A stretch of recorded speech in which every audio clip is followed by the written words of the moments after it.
안녕하세요. 클래시컬입니다. 오늘은 조금 특별한 경험을 이야기해 보려고 합니다. 제가 직접 한국에서 크로노24를 통해 블랑팡 피프티 패덤즈 45mm용 X71 스틸 브레이슬릿을 해외에 판매했던 경험인데요. 바로 뉴질랜드에 계신 개인 구매자분에게 판매를 했습니다. 국내에는 이런 사례가 거의 없더라고요. 그래서 저처럼 궁금해하셨던 분들께 도움이 될까 해서 공유해 봅니다. 우선 제가 판매한 아이템은 블랑팡 X71 스테인리스 스틸 브레이슬릿이었습니다. 피프티 패덤즈 45mm 모델용이고요. 사용감은 있었지만 깊은 흠집은 없었고 풀링크가 포함된 단품 구성이었습니다. 제품을 등록할 때는 크로노24에서 판매자 계정을 만들고 제품을 액세서리 카테고리로 등록했어요. 시계가 아닌 액세서리는 수수료가 2.5%로 책정되거든요. 시계는 6.5%고요. 사진은 최대한 상세하게 그리고 정직하게 찍는 게 중요합니다.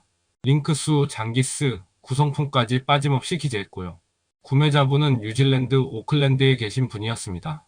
초반에는 뉴질랜드 달러 기준으로 제한을 주셨고 약간의 가격 조정을 거쳐서 미국 달러 기준으로 최종 합의가 이루어졌습니다. 크로노24에서는 거래 전에 메시지를 주고받을 수 있어서 조건 협의가 꽤 수월했어요. 에스크로 시스템도 있어서 신뢰도는 확실히 높습니다. 배송은 4월 7일에 진행했고요. 우체국 EMS를 이용했는데 사실 명품 취급이나 보상 문제를 생각하면 DHL이나 페덱스를 추천드립니다. 저는 운송비를 줄이기 위해 EMS를 선택했지만 다음번엔 조금 더 투자해볼까 해요. 도착지는 뉴질랜드 오클랜드였고 배송비는 보험 포함해서 약 4만원대였습니다. 참고로 DHL은 15만원대더라고요. 구매자가 제품을 수령하고 수령 완료 버튼을 눌러야 그제서야 정산이 시작됩니다. 저 같은 경우는 4월 12일에 정산이 시작됐고 며칠 뒤 입금이 완료됐어요. 정산 금액은 판매가에서 에스크로 수수료 2.5%를 제한 금액이었습니다.